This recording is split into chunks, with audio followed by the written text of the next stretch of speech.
আসসালামু আলাইকুম প্রিয় দর্শক, অন্য মঞ্চের আলাপ চাইতায় আপনাদের সকলকে আমন্ত্রণ জানাচ্ছি। আসসালামু আলাইকুম। আজকে এই মুহূর্তে আপনাদের সামনে যখন এসছি তখন বাংলাদেশে বিভিন্ন রকম অঘটন ঘটেই চলছে। আপনারা সবাই জানেন যে যমুনায় জরুরি বৈঠক, এই বৈঠকটা আসলে গতকাল সন্ধ্যার পরে হয়েছে জরুরি বৈঠক। যে বৈঠকটা যে হয়েছে এই বিষয়ে কোনো নিউজ প্রপারলি কোনো পত্রিকায় আসে। সেই শুক্রবারে আরো তিনটি মিছিল ঢাকা শহরে, শনিবারেও মিছিল, রবিবারেও মিছিল, কুমিল্লা সহ আরো বিভিন্ন জায়গায় মিছিল হচ্ছে। সুতরাং এই মিছিল ঠেকানোর মতন কোনো উপায় গভর্নমেন্ট দেখছে না। সুতরাং ওনারা এখন সিদ্ধান্ত নিয়েছেন যে ঐক্যমতের ভিত্তিতে একটা ইলেকশন যেহেতু ওনারা করতে হবে ঐক্যমতের ভিত্তিতে, সুতরাং আওয়ামী লীগ ঠেকাও। তো ঐক্যমতটা করবেন কিভাবে? আপনি আওয়ামী লীগকে নিষিদ্ধ করলেন, 14 দল নিষিদ্ধ করবেন, জাতীয় পার্টিরও নিষিদ্ধ করবেন, তো সব নিষিদ্ধ করে দিয়ে তো থাকবে আর কত 40%। তো ওই 40% কি? যাহাই জামাত, তাহাই বিএনপি, তাহাই এনসিপি। সুতরাং আপনারা তো ভাইয়ে ভাইয়ে খেলা করবেন 40%, আর এই 40% নিয়েই আপনারা ইলেকশন করবেন, আর আমরা সবাই আঙ্গুল চুষবো, এই তো। সুতরাং আওয়ামী লীগের এই যুদ্ধাঙ্গী মনোভাব এবং মিছিলে অনবরত লোক সমাগমে ভয় পেয়ে গেছে ইউনূস সরকার।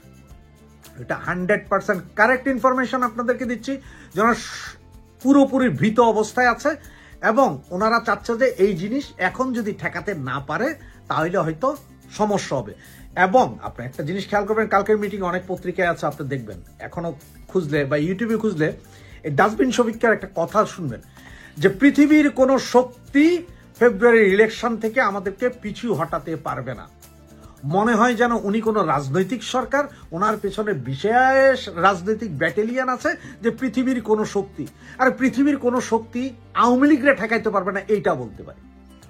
আজ পর্যন্ত 74 বছরে পৃথিবীর অনেক বড় বড় শক্তি চেষ্টা করছে, আওয়ামী লীগের ঠেকাইতে পারে নাই।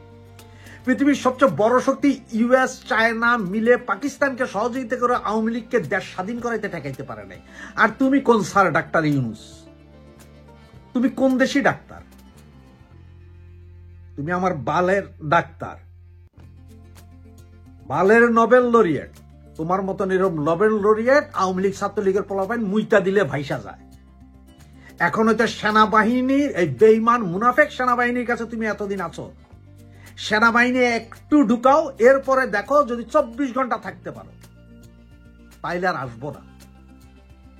সুতরাং যমুনার এই মিটিং এখন হচ্ছে যে তারা ভয়ে ভীত আওয়ামী লীগের মিছিল নিয়ে, এবং তাদের কাছে গোয়েন্দা রিপোর্ট আছে আওয়ামী লীগ দিনকে দিন মিছিল আরো বড় হবে।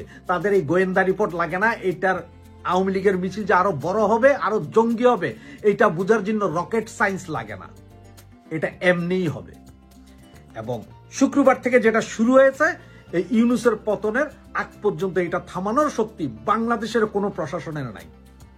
এবং আপনারা একটা জিনিস মনে বিশ্বাস রাখেন, আর বেশি দিন নাই, 15 থেকে 20 দিনের মাথায় দেখবেন পুলিশ, আর্মি এরাও হাল ছেড়ে দিবে, এরাও বলবে যে ভাই আমরা পারবো না, কারণ এটা আওয়ামী লীগ। জিয়া রহমান পারে নাই, এরশাদ পারে নাই, খালেদা জিয়াও পারে নাই, সর্বশক্তি দিয়েও পারে নাই আওয়ামী লীগের ঠেকাইতে। সেই পাকিস্তান, এই বিএনপি জামাতের আব্বা পাকিস্তান, তারাও পারে নাই ঠেকাইতে। সুতরাং আমাদের জয় রুকবার নয়। জয় বাংলা, জয় বঙ্গবন্ধু।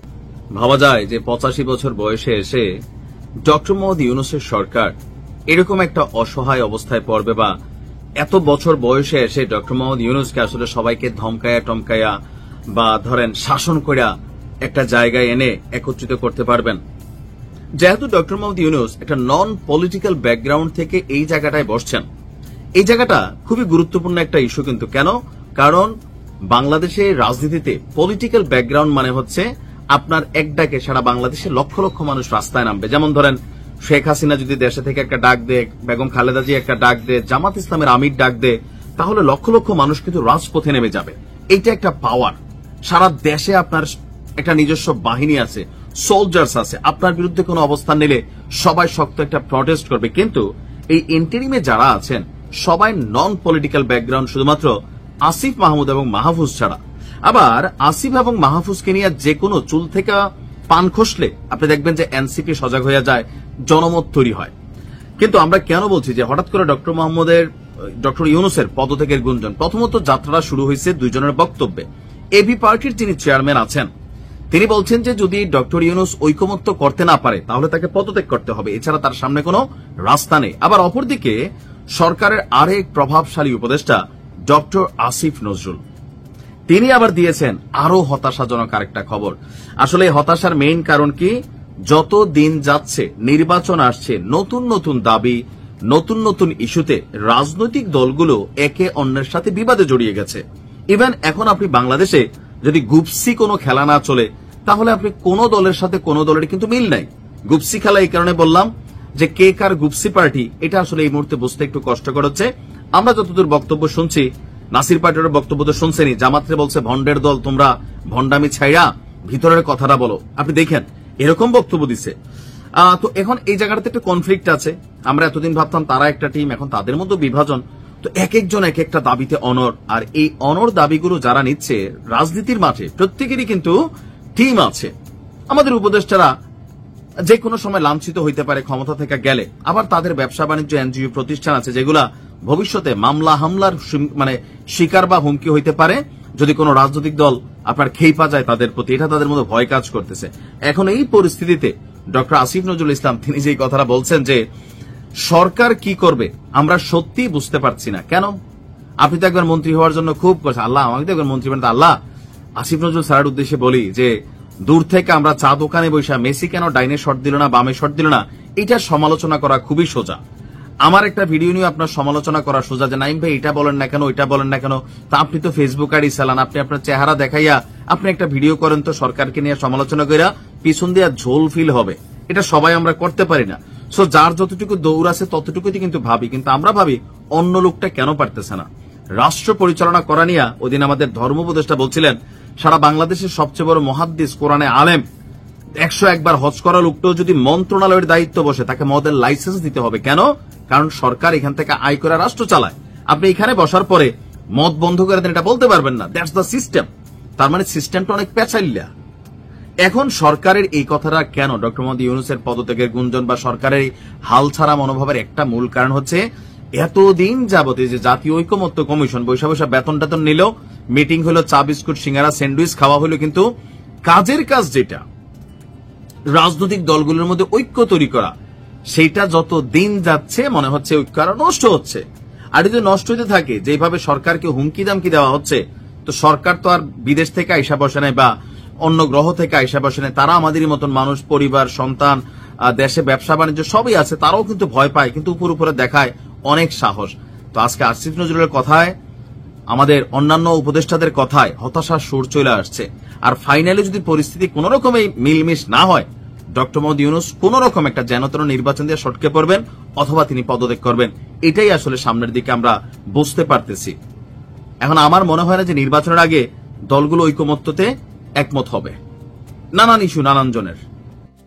জাতীয় সংসদের দক্ষিণ প্লাজায় বৃষ্টি স্নাত সন্ধ্যায় ডক্টর মোহাম্মদ ইউনূসকে সেলুট ঠুকে তাক লাগিয়ে দিয়েছিলেন বিএনপি মহাসচিব মির্জা ফখরুল ইসলাম আলমগীর।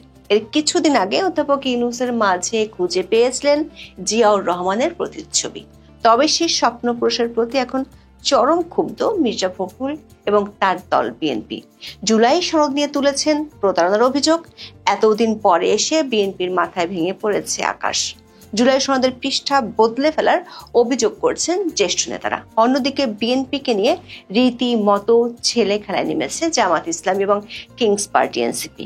কিছুদিন ধরে বিএনপির সাথে জোট করার চেষ্টা করা এনসিপি নেতারা এখন দিচ্ছেন হুঙ্কার। বলছেন কাবিননামায় সই করার কারণে বিয়েতে বসতেই হবে বিএনপিকে। অন্যদিকে জুলাই সনদ নিয়ে ডক্টর ইউনূসের পক্ষ থেকে অসাংবিধানিক আদেশ জারির দাবিতে অনড় জামাত। বিএনপিকে খাদে ফেলার বন্দোবস্ত চূড়ান্ত করতে 31 অক্টোবরের মধ্যেই ডক্টর ইউনূসের আদেশ চায় দলটি। আর স্ক্রিপ্টেড নাটক আরো ঘনীভূত করতে রাজনৈতিক দলের অনৈক্যকে দায় দিচ্ছেন উপদেষ্টা আসিফ নজরুল। প্রশ্ন উঠেছে, ফাটা বাসে আটকে যাওয়া বিএনপির সামনে এখন বাঁচার উপায় কি? সূত্রগুলো বলছে, মির্জা ফখরুল ইসলাম আলমগীরের স্বপ্নের পুরুষ ডক্টর মোহাম্মদ ইউনূসের বানানো ঘোল সামনের দিনে আরো বিষাদময় হতে পারে বিএনপির কাছে। গত মে মাসের নাটকের মতো নতুন এক নাটক দেখা যেতে পারে বিএনপিকে নাস্তানুবাদ করানোর জন্য। শিগগিরই রাজনৈতিক দলগুলোর মধ্যে অনৈক্যের অজুহাত তুলে আওয়াজ উঠতে পারে পদত্যাগ নাটকের। প্রশ্ন হলো, সেই কৌশলে বিএনপি কি আগের মতোই ফাঁদে পা দিবে? জাতীয় সংসদ ভবনের দক্ষিণ প্লাজায় 17 অক্টোবর জুলাই সনদে সই করে বিএনপি সহ 25টি দল ও জোট। এর মধ্যে বিএনপি এবং জামাত ছাড়া বাকি প্রায় সবাই নাম সর্বস্ব দল ও জোট হিসেবে পরিচিত। সনদ সই অনুষ্ঠানে ডক্টর মোহাম্মদ ইউনূসের ঠিক পেছনে সহাস্যে বসেছিলেন বিএনপির দুই জ্যেষ্ঠ নেতা মির্জা ফখরুল ইসলাম আলমগীর এবং সালাউদ্দিন আহমেদ। সনদে সই করার পর ডক্টর ইউনূস চেয়ার ছেড়ে দাঁড়িয়ে পেছনে তাকাতেই উৎফুল্ল চেহারায় বিশাল এক সেলুট ঠোকেন মির্জা ফখরুল। সেই দৃশ্য ভাইরাল হয় সোশ্যাল মিডিয়ায়। এর মাত্র 3 সপ্তাহ আগে ডক্টর ইউনূসের নিরাপত্তা নিশ্চিত করার দায়িত্ব নিয়ে তার সঙ্গে নিউ ইয়র্কে উড়ে যান মির্জা ফখরুল সহ বিএনপির দুই নেতা। সেখানে এক অনুষ্ঠানে তাক লাগানো বক্তব্য দেন বিএনপির মহাসচিব। প্রধান উপদেষ্টার উপস্থিতিতে তিনি দাবি করেন, অধ্যাপক ইউনূসের মাঝে রয়েছে জিয়াউর রহমানের প্রতিচ্ছবি। তবে অধ্যাপক ইউনূসকে নিয়ে বিএনপি মহাসচিবের সেই আকাশ ছোঁয়া মুগ্ধতা ধপাস করে মাটিতে পড়ে গেছে। তার দলের অবস্থানেও দেখা যাচ্ছে 180 ডিগ্রি ইউটার্ন। গত জানুয়ারি থেকে ঐক্যমত্য কমিশনের নামে সংলাপের নাটক সাজিয়ে 17 অক্টোবর একটি সনদে সই নেওয়া হয় বিএনপির। তবে সেই স্বাক্ষর এখন বিএনপির কলার কাটা। জুলাই সনদের বাস্তবায়নের উপায় সম্পর্কিত সুপারিশ 28 অক্টোবর প্রধান উপদেষ্টা ডক্টর মোহাম্মদ ইউনূসের কাছে হস্তান্তর করে জাতীয় ঐক্যমত্য কমিশন। আর তখনই জানা যায় 8 মাসের আলোচনার অনেক কিছুই গায়েব হয়ে গেছে চূড়ান্ত সুপারিশে। নাটকের শেষ দৃশ্যে ফিরে এসেছে অধ্যাপক আলী রিয়াজের সেই হাড়-ঝাড়ু সংবিধান তৈরির কৌশল। বিভিন্ন বিষয় বিএনপি সহ বিভিন্ন দলের সব দ্বিমত এখন ভেসে গেছে যমুনার জলে। চূড়ান্ত সুপারিশে নোট অফ ডিসেন্টের কোনো অস্তিত্বই নেই, অর্থাৎ আলী রিয়াজের মূল প্রস্তাবগুলোই অনুমোদনের জন্য যাবে গণভোটে। সেখানে অনুমোদন হলে, জাতীয় নির্বাচনে বিজয়ী হলে বিএনপিকে সেগুলোই বাস্তবায়ন করতে হবে। আবার এই কাজটি করতে হবে নতুন সংসদ গঠনের 270 দিনের মধ্যে। আর যদি পাশ না করা হয়, অর্থাৎ সময়সীমা পার হয়ে গেলে স্বয়ংক্রিয়ভাবে নতুন সংবিধান কার্যকর হয়ে যাবে। বিষয়টিকে আরো শক্ত করতে ডক্টর ইউনূসকে অসীম ক্ষমতাধর করার বন্দোবস্ত পাকা করা হয়েছে। এনসিপি সুর মিলিয়ে আলী রিয়াজের সুপারিশ হলো, জুলাই সনদ বাস্তবায়নের আদেশ জারি করবেন অধ্যাপক ইউনূস। এরপর কথিত নতুন সংবিধানের প্রস্তাবের উপর হবে গণভোট। অধ্যাপক ইউনূসের মিত্র দলগুলো এরই মধ্যে জানিয়ে দিয়েছে আগে হবে গণভোট, তারপরে আসবে জাতীয় নির্বাচনের প্রসঙ্গ। ফলে বিএনপি জাতীয় নির্বাচনের স্বপ্ন শিখে উঠেছে স্বাক্ষরের মাত্র 2 সপ্তাহের মধ্যে। দিশেহারা মির্জা ফখরুল 2 সপ্তাহ আগে যাকে সেলুট ঠুকেছিলেন তার বিরুদ্ধে এখন তুলছেন প্রতারিত করার অভিযোগ। জুলাই সনদ বাস্তবায়নের সুপারিশ নিয়ে দলের স্থায়ী কমিটির বৈঠকের সিদ্ধান্ত জানাতে 30 অক্টোবর সংবাদ সম্মেলন করেন বিএনপি মহাসচিব। বলেন, জুলাই সনদ বাস্তবায়নের আইনি ভিত্তি দিতে জাতীয় ঐক্যমত্য কমিশন যে সুপারিশ করেছে তা গণতান্ত্রিক রীতি ও সংসদীয় সার্বভৌমত্বের পরিপন্থী। ঐক্যমত্য কমিশনের সুপারিশকে একপেশে জবরদস্তিমূলক ও অগ্রহণযোগ্য বলেও মন্তব্য করেন মির্জা ফখরুল ইসলাম আলমগীর। বিএনপি জাতীয় নির্বাচনের দিনই গণভোট চায় বলে আবারও জানান মির্জা ফখরুল। তার স্বপ্ন পুরুষের নিরপেক্ষতা নিয়ে প্রশ্ন তুলতেও এবার ছাড়েননি তিনি। বলেন, জুলাই সনদের বাস্তবায়নের প্রক্রিয়া সম্পর্কে জাতীয় ঐক্যমত্য কমিশনের সুপারিশ অন্তর্বর্তী সরকারকে দেয়া হয়েছে। পেশ করা চিঠিতে ঐক্যমত্য কমিশনের সভাপতি হিসেবে প্রধান উপদেষ্টাও একজন দস্তখতকারী। এতে ঐক্যমত্য কমিশন ও সরকার একই অঙ্গ হিসেবে প্রতীয়মান হয়। দর্শক, নতুন করে হঠাৎ চোখে সর্ষে ফুল দেখছে বিএনপি নেতারা। দলের আরেক নেতা রুহুল কবির রিজভী অভিযোগ করেছেন, জুলাই জাতীয় সনদে বিএনপি সই করা পাতা বদল করে অন্য পাতা জুড়ে দেওয়া হয়েছে। এরপর সেটি বাস্তবায়নের চেষ্টা শুরু করেছে সরকার। এমন লেজে গোবরে অবস্থার মধ্যে জামাত এনসিপির নতুন সখ্যতা দেখা যাচ্ছে। দুটি দলের নেতাদের সঙ্গে মিলে যাচ্ছে আলী রিয়াজ, এমনকি অধ্যাপক ইউনূসের সুর। নাটকের মঞ্চায়নটি আরো বেশি পরিষ্কার হয়ে উঠছে সবার সামনে। বিএনপি যখন কাতর স্বরে সনদ বাস্তবায়নের সুপারিশের বিরোধিতা করছে, তখন 31 অক্টোবরের মধ্যে ডক্টর ইউনূসকে কথিত সাংবিধানিক আদেশ জারির সময় বেঁধে দিয়েছে জামাত। সেই সঙ্গে নভেম্বরের মধ্যে গণভোটের দাবিও নতুন করে তোলা হয়েছে। ঢাকায় 30 অক্টোবর জরুরি সংবাদ সম্মেলন করেন জামাতের নায়েবে আমির সৈয়দ আব্দুল্লাহ মোহাম্মদ তাহের। বলেন, জামাত রাষ্ট্র সংস্কারে দেওয়া ঐকমত্য কমিশনের প্রস্তাবগুলোর পূর্ণ বাস্তবায়ন চায়। সেজন্য 31 অক্টোবরের মধ্যে জুলাই সনদ বাস্তবায়ন আদেশ জারি করতে হবে। সরকার চাইলে এর আগেও সেটি করতে পারে। প্রধান উপদেষ্টা সনদ বাস্তবায়ন আদেশ জারি করতে দেরি করলে অন্তর্বর্তী সরকার জনগণের আস্থা হারাবে বলে মৃদু হুঁশিয়ারি দেন মোহাম্মদ তাহের। সেই সঙ্গে বলেন, জুলাই সনদ বাস্তবায়ন আদেশ জারির পর গণভোটের আয়োজন করতে হবে। জামাত জাতীয় নির্বাচনের আগে গণভোট চায় উল্লেখ করে তিনি বলেন, এমন কোনো বিষয় যাতে সামনে আনা না হয় যাতে জাতীয় নির্বাচন সংশয় বা অনিশ্চয়তার মধ্যে পড়ে।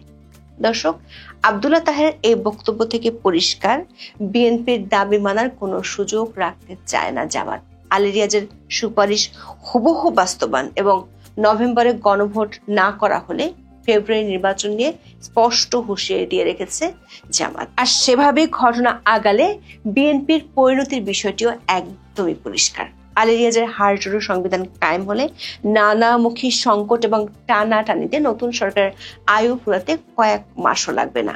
আর বিএনপির সামর্থ্যহীনতাকে উপহাস করছে নামসর্বস্ব কিংস পার্টি এনসিপি নেতারাও। বলছেন, জুলাই সনদের বাস্তবায়ন প্রক্রিয়া না দেখেই স্বাক্ষর করে বিএনপি ভুল করেছে। এখন অন্যের উপর দোষ না চাপিয়ে তাদের নিজেদের ভুলের কাফারা দিতে হবে। যে দলটি দুদিন আগেও বিএনপির কাছে আসন ছাড়ের জন্য ভিক্ষা করেছে, তারা এখন বিদ্রুপ করছে উঁচু গলায়। এনসিপি নেতা নাসিরুদ্দিন পাটোয়ারি তো বিএনপিকে বিয়ের পিঁড়িতে জোর করে বসিয়ে দিয়েছেন। অনলাইনে জুলাই সনদের সুপারিশের বিরুদ্ধে